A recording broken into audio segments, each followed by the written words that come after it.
Hi, guys.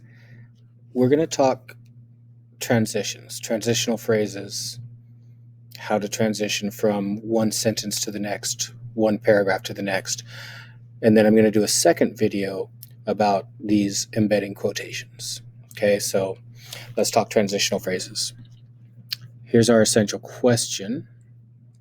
What are some sentence starters? So I'm going to provide you with some sentence starters, some phrases that you can use, and transitional phrases to enhance my writing. Okay, and this is really interesting because to enhance my writing is key here. Because if you think about in your general everyday speaking, we use transition phrases all the time without even thinking about it. It's just kind of what we do. But for some reason, it gets tricky when we're writing to have good transitions and from idea to idea, sentence to sentence, paragraph to paragraph. So I'm going to provide you with some resources here. Okay, so check it out. Why use transitions? Transitions connect ideas. Writers use transitional words and phrases to create coherence and to help readers move smoothly through the essay. Okay, so things go together smoothly. They work well together. In formal writing, transitions establish relationships between one thought and the next, both within the paragraph and across paragraphs, right? So inside paragraphs, sentence to sentence, and then throughout the bigger essay, paragraph to paragraph.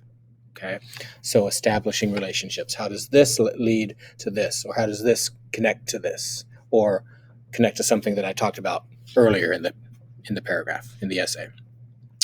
So check it out. There's a ton of different reasons to use transitions. The first reason is to add information, right?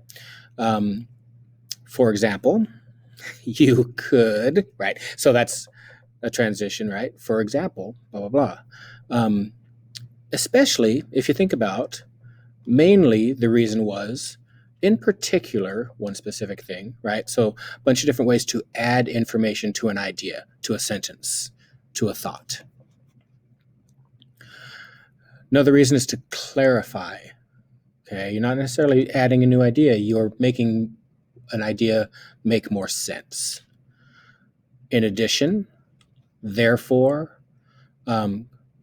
consequently, if you want to get fancy, you can use transitions to conclude a thought, to conclude an idea. As a result, this happened. Therefore, so finally, blah blah blah, right? So you're concluding, you're wrapping up a thought or a sentence or an idea. You can use transitions to emphasize an earlier viewpoint. You talked about something in the beginning of the paragraph or last paragraph. You want to come back to it to kind of create that coherence, right, for ideas to fit together. However, blah, blah, blah, blah. In spite of what many might say, okay, while this may be true, okay, these are all different ways to emphasize an earlier, come back to something. You could also introduce an interpretation, like making sense of something. In other words, teachers do this all the time, right? They use this transition all the time. They'll tell you something like, in other words, blah, blah, blah. So it's just another way to say something. For instance, you could say this instead of that. You could do this, right? So it's an interpretation. It's making sense of something, saying something in a different way that you already said. Another one, and this one's super important with argumentative writing. If you think about argumentative writing, that third body paragraph is our rebuttal paragraph, right? And we want to compare and contrast ideas in that rebuttal paragraph. Even though you might think that blah, blah, blah, right? On the other hand, you could also say this. Yes, but however, single words you can use. In contrast to what many experts might think, right?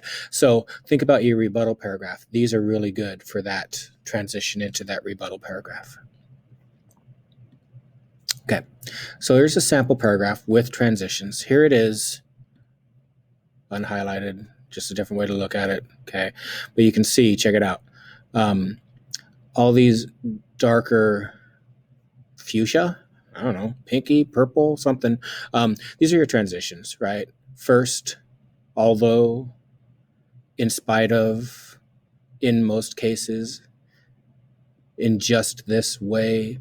So check it out where these are placed, right? So you've got a sentence, the sentence ends, and then a transition. Sentence ends, and then a transition phrase. Sentence ends, transition. So these transitions are happening at the beginning of sentences. One sentence ends, transition to the next, either to add new information, to clarify old information, to compare and contrast, whatever the case is, right? But that's where the transition takes place. Think about your paragraph, your bigger essay and your paragraphs. Your transitions will happen from paragraph to paragraph at the beginning of a paragraph. One paragraph ends, you got a transition at the beginning of the next paragraph to tie it together. Okay, so that's where the transitions are happening. All right. Okay, so here's what you're going to do. Here's your work. Like I said, I'm going to talk about this next embedding quotes in your next video. Okay, for this, what I want you to do now with the transitions, I want you to go back into your essay. Okay, you've drafted your essay. If you haven't yet, draft your essay. I want you to look at your writing, look at sentence to sentence, paragraph to paragraph, and use these ideas for different transitions for the reasons that you're trying to convey in your writing, and fix it up. You don't have transitions, or you need to make them better, you've got a ton of different ideas here that you can use. Okay, so feel free to pull them straight out of here, put them into your writing. Okay, that's your work. All right, take this little mini lesson, take these phrases and words that I've given you, and put them into your writing to have really, really strong transitions. That's what separates really good writing from okay good writing, right? Is strong transitions from idea to idea. All right, there you go.